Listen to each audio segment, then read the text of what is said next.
Hello students, welcome to presentation on liposomes.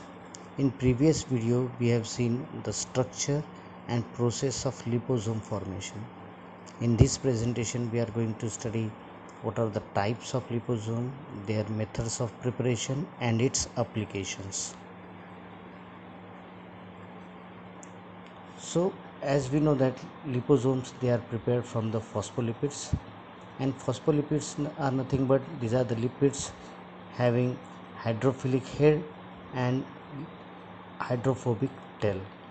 So generally hydrophilic heads such as serine, choline, ethanolamine, glycerol, these are present, and there is a phosphate group present and glycerol backbone, and to it fatty acid chain is attached. So what do you mean by liposome? Liposomes are microscopic spheres made from fatty materials, and predominantly they are prepared from the phospholipids.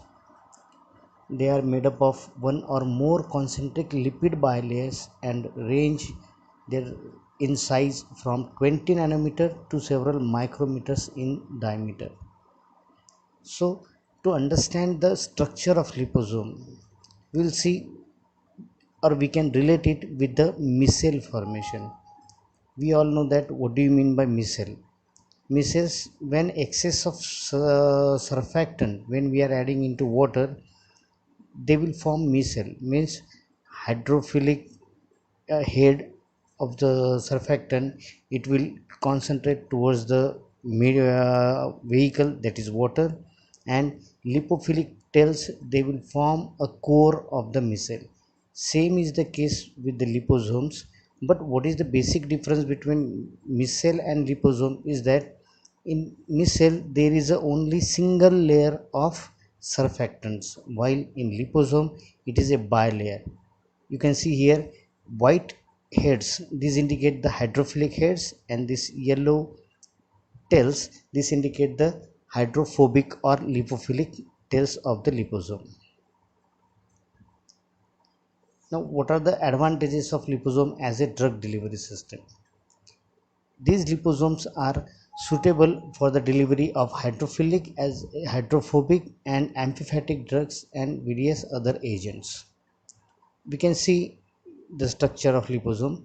See, this liposome is made up of bilayer of lipoproteins. So the inner core, it is aqueous in nature, while this yellow tails of bilayer lipid, these are for lipid entrapment. Means if you want to load the lipophilic drug, we can load in this lipophilic yellow layer, and if you want to load the aqueous drug or hydrophilic drug, then we can load into this core. Here we can load the hydrophilic drugs. So both type of drugs can be loaded into the liposomes. Second advantage is that liposomes are chemically, physically well characterized entities. They are biocompatible and they are suitable for sustained and controlled release, and they are suitable to give localized action in particular tissue, means they are suitable for the drug targeting. Also they are suitable to administer via various routes. Most common routes for administration of liposome are parenteral, topical, and sometimes oral also.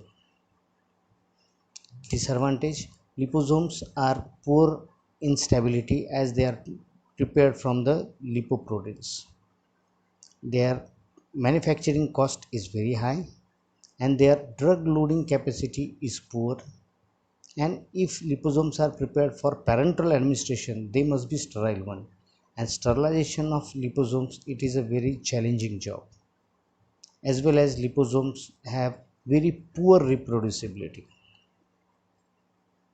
Now classification of liposome can be done by various means, as per the size, as per the method of preparation, or as per its application.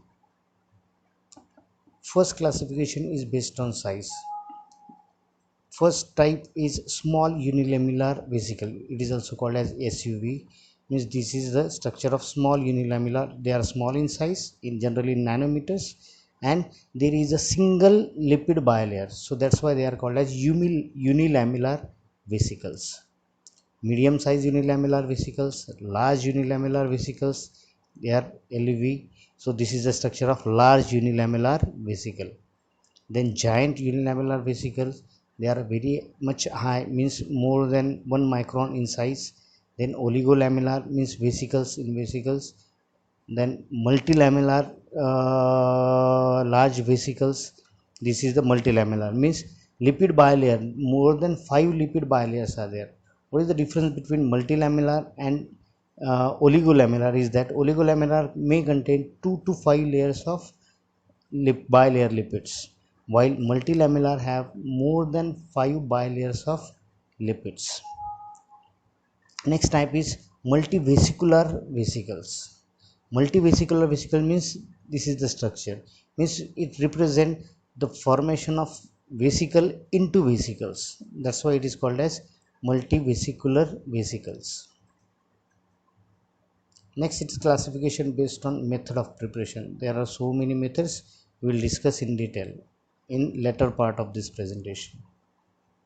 Then classification based on specific properties. First type, it is conventional liposome, means these are the type of liposomes which are generally used to improve the penetration of drug.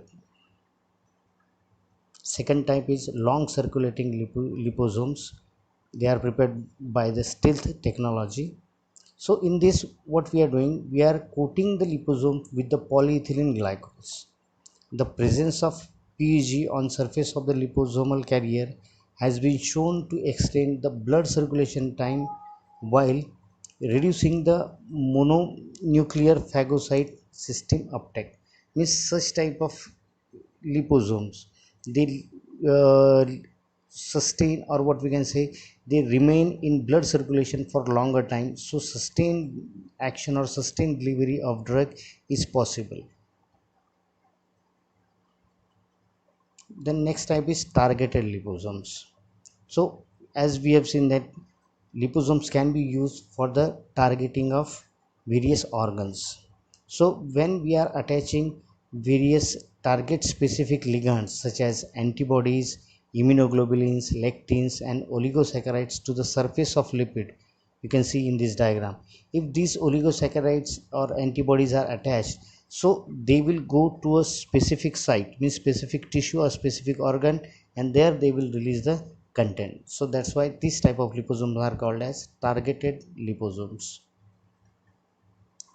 Next type is cationic liposomes.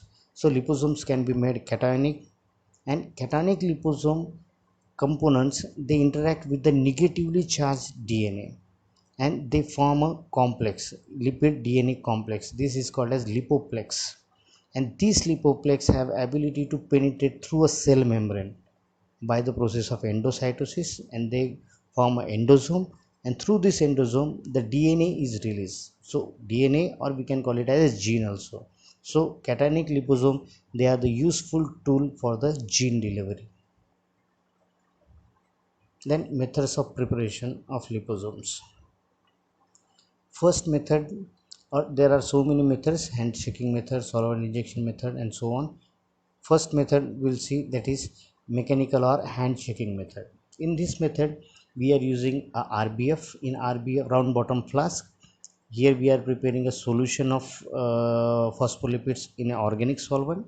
Then we are shaking it in a circular manner in the RBF, and there is a continuous evaporation of solvent.